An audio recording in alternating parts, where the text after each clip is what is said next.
Okay, you ready? Yeah. Okay, good. Right, we're here, Brandon Cemetery. We've come to look at 3 war graves. This is me, Darren Norton.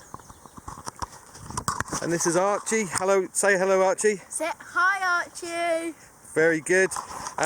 Right, social distancing, you know about social distancing? Yeah. Yeah. What is the distance we need to be? 2 meters. So 2 meters is basically the distance I take to take 1 step and clip you around the ear roll, alright? Right. So if you get a clip around the ear roll, you know you're within 2 meters. Right.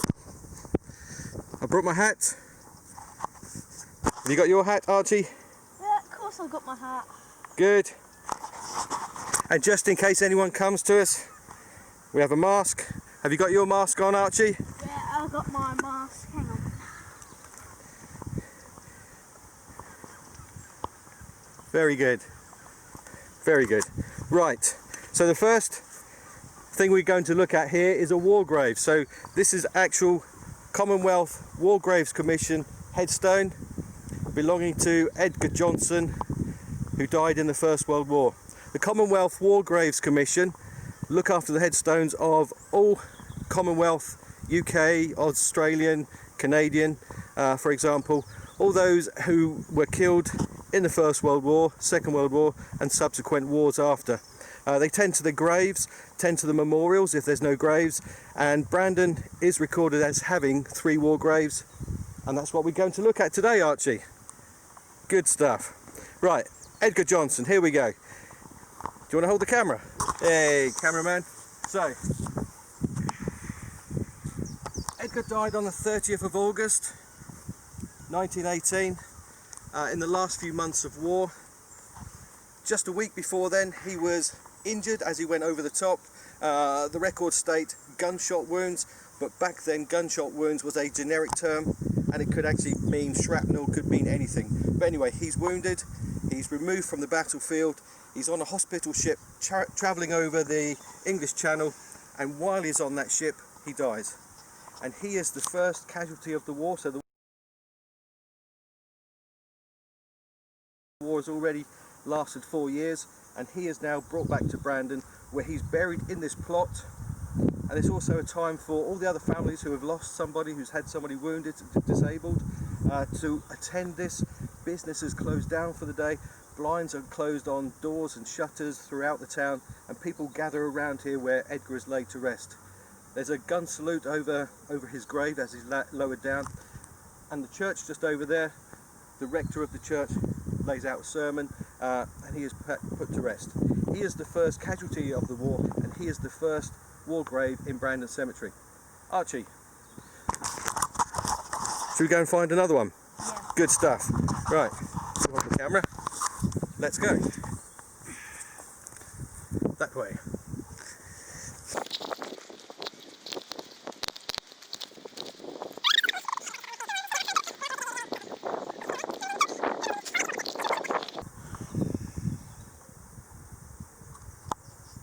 So here we are at the second war grave, and this is of William Mewton, and we can just, if you bring the camera down here, Archie, you can just bring it out the name of William Frederick Mewton.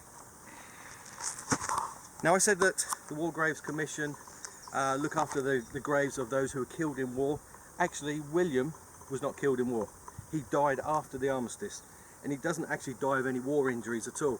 So what happens in March 1916, William is wounded, he comes back to Brandon to convalesce, he goes back out to the front, but during 1917 he ends up with lots of illnesses.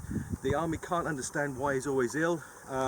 He doesn't go back into the front line as much as all the other soldiers because he's just constantly ill, and then he gets this diagnosis of type 2 diabetes.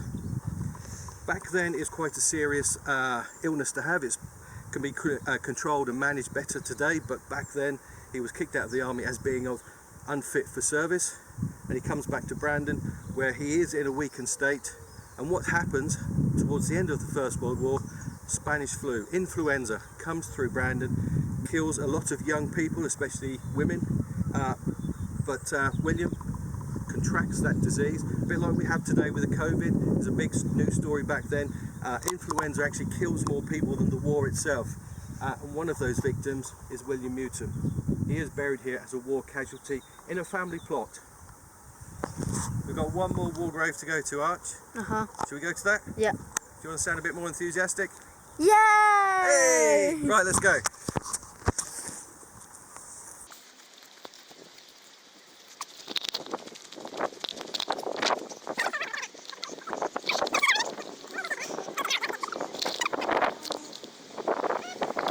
Okay, on me. Yeah, go. 3, 2, 1. Okay, we're now at the third war grave in Brandon Cemetery. Just over there, past that white cross, you can see the headstone for Edgar Johnson. Just over there, slightly beyond that white cross, is the grave for William Newton. Here, within the similar location, we have the war grave of John Edward Tuck. So John Edward Tuck enlisted in the First World War, but right at the end of the First World War, and he survives it. He's not a casualty. He goes through 1920s, 1930s, and he serves with the Suffolk Regiment, and he is the regimental sergeant major. He is the guy on drills, he's the guy teaching, he's the one shouting with the stick under his arm, giving all the new recruits all their training to survive warfare. However, we get to the Second World War, he goes through and he survives that as well, so he's not a war casualty. So we have 3 war graves in Brandon, only one is a war casualty. He survives and then he dies after the war. And we can see a date there, Arch? 1947. So he's died a good 2 years after the war. Now somewhere over here, aha. Now, what we have here is his death certificate. Can you make that out, Archie? So, 1st of December 1947, John Edward Tuck. He's a printer's assistant, so he's actually left the army. So he's not even in the war, he's not even in the army. And here he dies of a cerebral hemorrhage and hypertension certified by a doctor. So basically, it looks like he's died of a blood clot to the brain, which has caused stroke. Now, he does have a history behind him. He comes out of the First World War and he's a boxer. He's a regimental boxer, he's such a good standard, he actually fights at county level. So he's taken a lot of blows to his head and perhaps along the way he's received a little bit of damage and then he's got a blood clot to his lungs. Oh, sorry. So after the First World War, he becomes a boxer. He boxed for the regiment, Suffolk Regiment. He even goes up to county level, such a high standard, and by all accounts he's a really good boxer, and perhaps over time he took some damage to his brain, and we see in 1947 he gets a brain clot which then leads on to a stroke.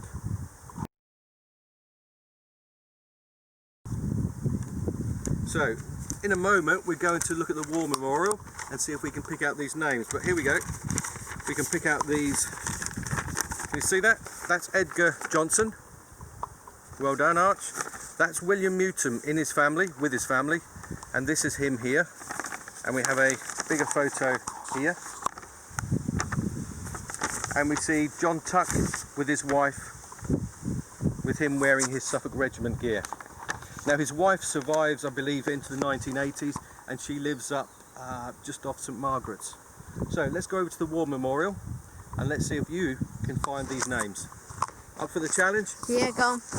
A bit more enthusiasm? Let's go! Let's go.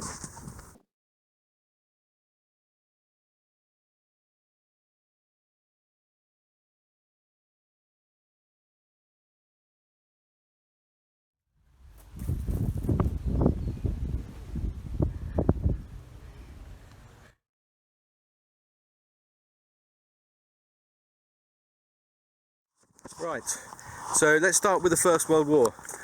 So if you look on the top level, all the way round is First World War casualties. So we're looking for William Newton and Edgar Johnson.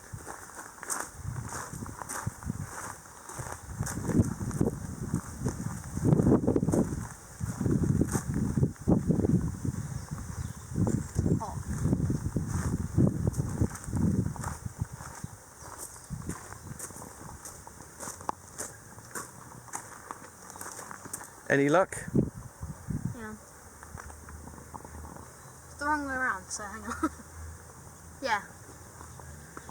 William. I'm not going to pronounce the surname in case I get it wrong. Newton. Newton. And now we're looking for Edgar Johnson.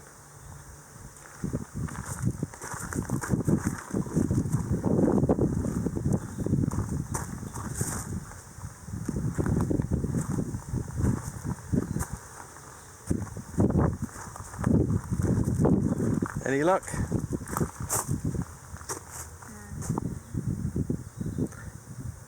So he served in the Essex Regiment. Essex, so that would be him. That's it, well done. Right, now here's a challenge. John Tuck is listed as dying in the Second World War, even though we know he didn't die in the Second World War. Can you find him? Second World War. So he'll be on the bottom bit, so where it's got 1939 to 1945, we might see... He's...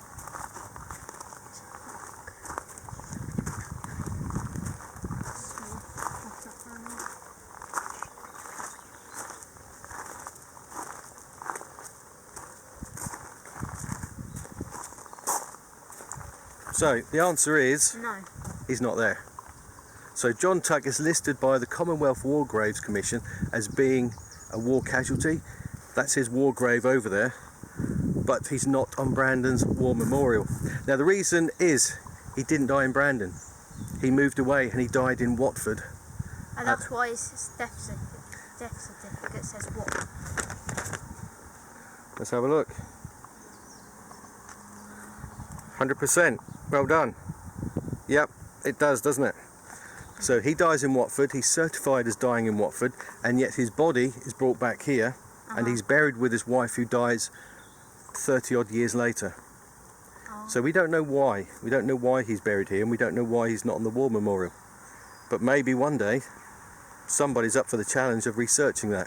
He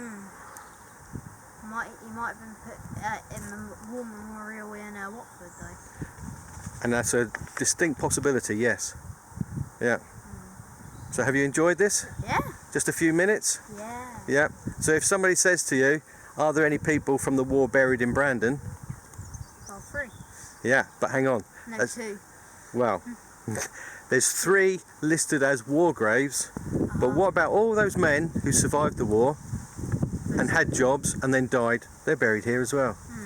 So, loads. Yeah. Tons. And that's another research project for somebody. Yeah. Who's up for that then? It's either going to be me or you, isn't it? We'll see. Okay. So, say goodbye, Archie. Bye, Archie. Bye. Bye.